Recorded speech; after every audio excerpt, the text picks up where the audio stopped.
कि रात हो गई, उसे सोने नहीं दोगी क्या तुम सब? जाओ बहू तुम सो जाओ, सुबह जल्दी उठना है तुम्हें। तो इस तरह सब उसे परेशान किया करती थी, लेकिन राधा ने हार नहीं मानी और धीरे धीरे नंदों का दिल जीतना शुरू कर दिया। एक दिन मौसम विभाग ने चेतावनी जारी की कि इस बार तूफान बेहद खतरनाक होगा। गांव वालों को सलाह दी गई कि वे घर से बाहर न निकलें। देखिए, ठंड और शीतलहर बहुत बढ़ गई है, सारे स्कूल भी बंद हैं, आप लोग घर से बाहर मत निकलना, भयानक तूफान आने की आशंका है गांव वालों। गांव में एक आदमी ऐलान करने आया जिसे पूरा गांव सुन रहा था। ठाकुर का परिवार भी इस तूफान की तैयारी करने लगा। घर के दरवाजे और खिड़कियां मजबूती से बंद कर दी गईं, लेकिन तूफान इतना भयंकर था कि उसने पूरे गांव को हिलाकर रख दिया। वो आदमी जैसे ही मौसम की जानकारी देकर गया, वैसे ही तूफान शुरू हो गया। सड़क के किनारे रहने वालों का क्या होगा? ऊपर वाला हर किसी के लिए कोई न कोई जुगाड़ कर ही देता है। तूफान की तीसरी रात अचानक गांव के पहाड़ी इलाके से एक जोरदार आवाज आई। पता चला कि बड़ा पत्थर खिसक कर गांव के बीचों बीच गिरा था। एक आदमी ठाकुर साहब के घर पहुंचा।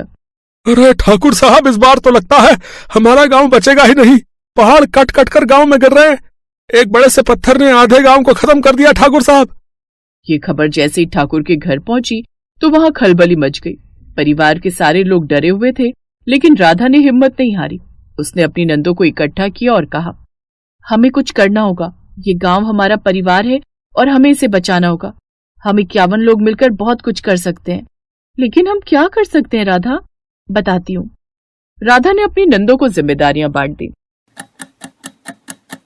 राधा और उसकी 50 नंदों ने मिलकर ऐसा काम किया जिसकी कोई उम्मीद नहीं कर सकता था। उन्होंने सभी को जिंदा मलबे के अंदर से बाहर निकाल लिया।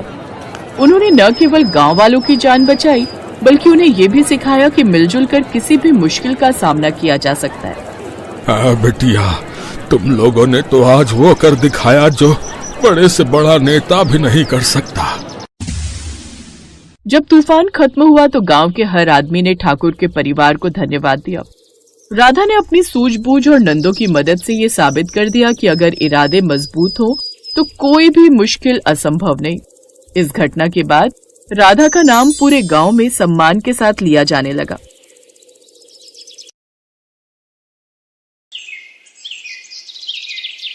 अरे वाह, ये तो बहुत ही सुंदर झुमके हैं जी। मैं कल ही अपनी साड़ी के साथ ये वाले झुमके पहनूंगी। हाँ, लेकिन मेरी बीवी से ज्यादा सुंदर नहीं। क्या आप भी?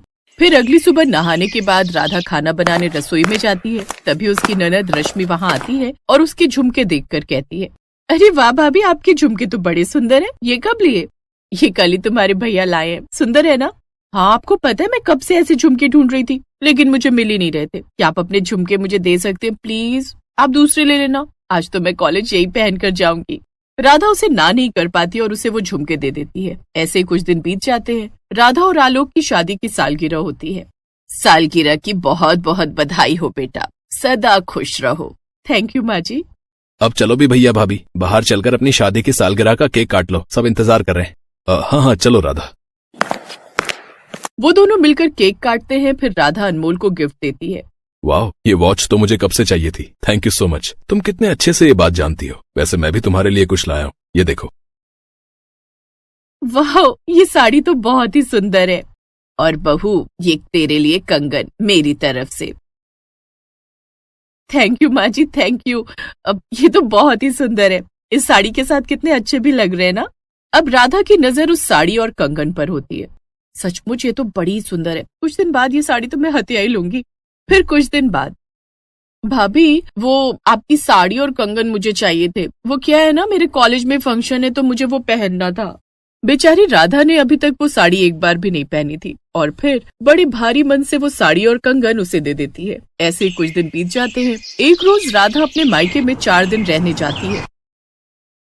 फिर लौटते वक्त, ये ले